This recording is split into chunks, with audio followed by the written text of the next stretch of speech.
Hello, welcome to Astronomy Spotlight for February.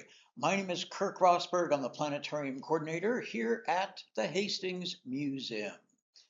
And this month, everything we're going to talk about occurs in the evening sky. So you don't have to get up early in the morning to see anything this month.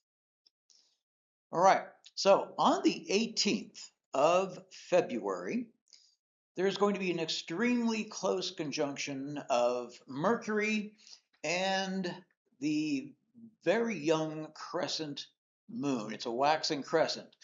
The two will be side by side. In fact, they're so close here in our planetarium sky, you really can't see them. It just looks like a spot.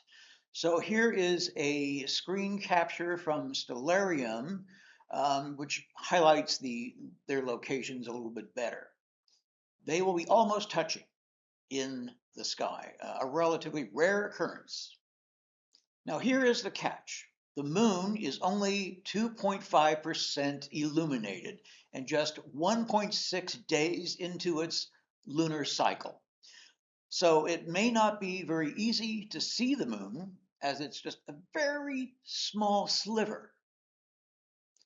See the pair if you can before 7:30 p.m., before they set. A little higher in the sky, you can spot Saturn, the ringed planet.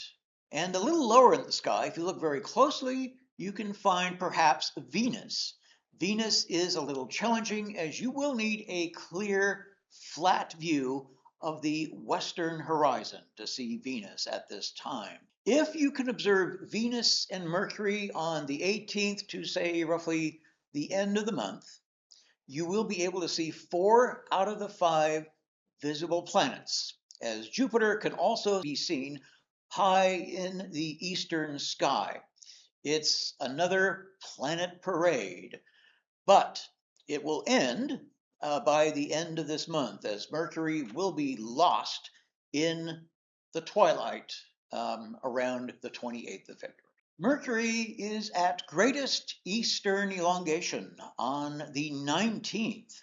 This means it will be at its highest in the sky. However, as you can see, it is still quite low in the west at dusk. So yeah, that is Mercury at its highest for this time around. It might be easy to pick out, but it's not very high in the sky. The best time to look for it, therefore, is right after sunset. Also on the 19th, Saturn and the still young crescent moon pair up in the west. But this is not going to be as close a pairing as Mercury and the moon on the previous night. Finally, the last moon and planet pairing in February occurs on the 26th.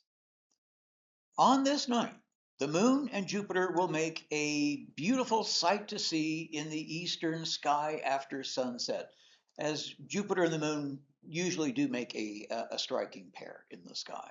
And they are surrounded by some of the brightest stars in the sky. So you've got the two in close proximity to the moon and Jupiter, very close there, are Castor and Pollux. In Gemini, the twins.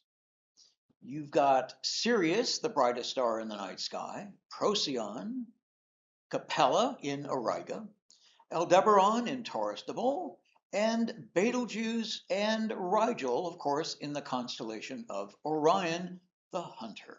Now, next month, we will be holding a free live Sky Tonight program on March 11th, weather permitting, for anyone interested in seeing these stars, planets, and other things in the real sky. So no reservations are required. Again, it is completely free, and there will be more information on this in the next episode. Thank you all for watching Astronomy Spotlight. Please come back again next month for another edition.